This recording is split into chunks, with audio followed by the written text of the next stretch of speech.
was a story straight out of Hollywood. The lightly regarded James Buster Douglas versus the seemingly invincible Iron Mike Tyson. Call it David versus Goliath. No one thought Douglas had a chance against the man who was undefeated through 37 bouts, but on February 11th of 1990, everyone would be proven wrong. Tyson was unprepared for the challenger's reach and punching power, often being caught off guard as Douglas took the offensive throughout the battle. Then in the 10th round, Douglas, with a lethal combination, became the undisputed heavyweight champion of the world by achieving the impossible, knocking out Mike Tyson. Buster Douglas, one of the celebrities here tonight who beat the odds, certainly, when he won that fight over Mike Tyson here. And then just down the road a little ways, he fought Evander Holyfield for maybe $25 million off that fight at the Mirage shortly after that time. Now, we're getting set for Madman Mike Jones and his jump here just a few minutes away. Mario has the latest. Mario.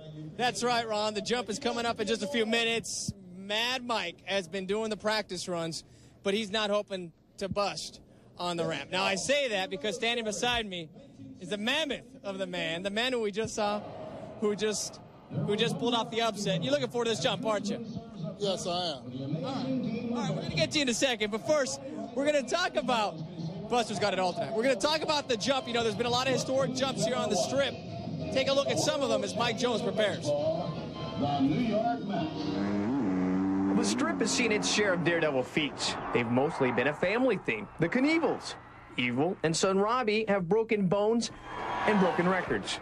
But Mike Jones is looking to break new ground by executing a jump on the Brooklyn Bridge at the New York Casino. I think it's fascinating because he's crazy. He's not crazy. He's looking for exposure, and I'm sure the money that comes with it.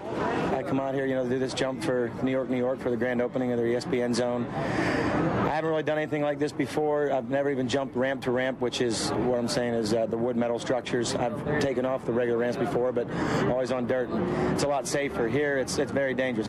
At Wednesday's dress rehearsal, the war wounds were clearly evident on Jones. And with a bum shoulder already, he knows what appears to be a simple jump will be more difficult than originally expected. I think clearing this ramp for the opening is going to be a pretty big thing, and maybe a few small trips. I've got a separated AC joint in my right shoulder. It's only been 5 days. I was supposed to take off 4 weeks.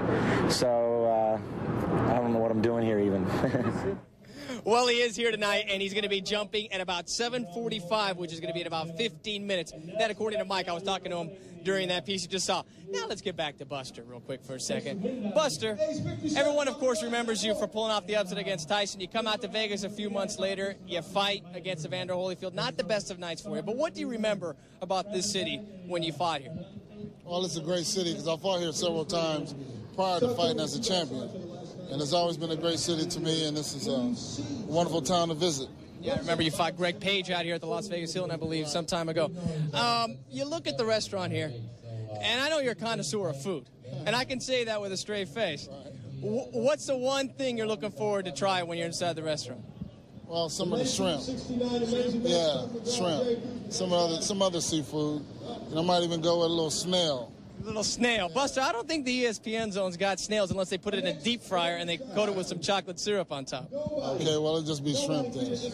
It's safe to say they might have better food than the Mirage Buffet. They might have better food than the Mirage Buffet. Why not? Why not? Hey, Buster, a pleasure. Truly a Las Vegas legend because he pulled off the greatest upset in boxing history in the past 50 years, I'd say, and some would say even the greatest upset of all time. Buster Douglas here joining us. Again, the jump. It's coming up. Relax. We're just building up the drama. It's going to be coming up here in about 10 more minutes, maybe less, Ron. So everyone here is just biting their teeth. A little bit windy here right now, so I think they might be delaying things just a little bit, waiting for the wind to die down here because it's starting to get dusk. We're in the shadows here on this side of New York right now. So we've got that going for us right now. But Mike Jones getting set for that jump. He's going to fire up that Kawasaki here in just a few minutes. We're going to go to Kate. She's on the red carpet. Kate? Yeah, Ron, it just keeps going on here. We have so many people here right now. I have Michael Vartain with me, one of our ABC actors' new show, Alias. Tell me a bit about it. Well, it's basically a show about a woman who leads a double life. She's a spy, and I play a CIA agent, and I take her under my wing, and I show her the ropes of the business. And it's very good. A lot of great actors, Victor Garber, Ron Rifkin, a lot of very talented people, and looking forward to it. Sundays at 9 o'clock. Right before the practice. We'll be sure to catch it. Now, I saw you got a little misty-eyed when they started talking about the Olympic hockey team from 1980. Yeah, I'm a huge sports fan. Of course I want to promote the show, but I'm really here because I love sports. And, well, that was, to me, the greatest sporting moment of all time. I mean, when we beat the Russians, it was a team of pros and all these amateur kids. It was fantastic. And Jerry Tarkanen's right there. That's so amazing. Yeah, Las Vegas icon. I mean, Al Pacino could walk here, I wouldn't care. But around athletes, I get ridiculous. I'm like a little kid. It's amazing. Well, you have a good time in there. Enjoy yourself, and we'll try and catch your show. For sure. Thanks. All right, Ron, we are going to bring you back with Coach Tark in a little bit. I know you're looking for that, but first, I know you guys have a big jump to do. We've got the jump coming up. Apparently, it's not set right now. We're going to take a quick break here and then come back and bring you this jump. I've got Kerry Hart with me here, who is the local extreme dirt bike jumper who was going to do this jump initially, but he backed off because of some injuries that he sustained during a practice jump back in Pennsylvania about a week ago. So let's take a quick break. Hey, look at the food inside the ESPN zone. Looks pretty good there right now. Getting hungry here. Okay, we'll take a quick break and come back and bring you the jump by Madman Mike Jones. Stick around.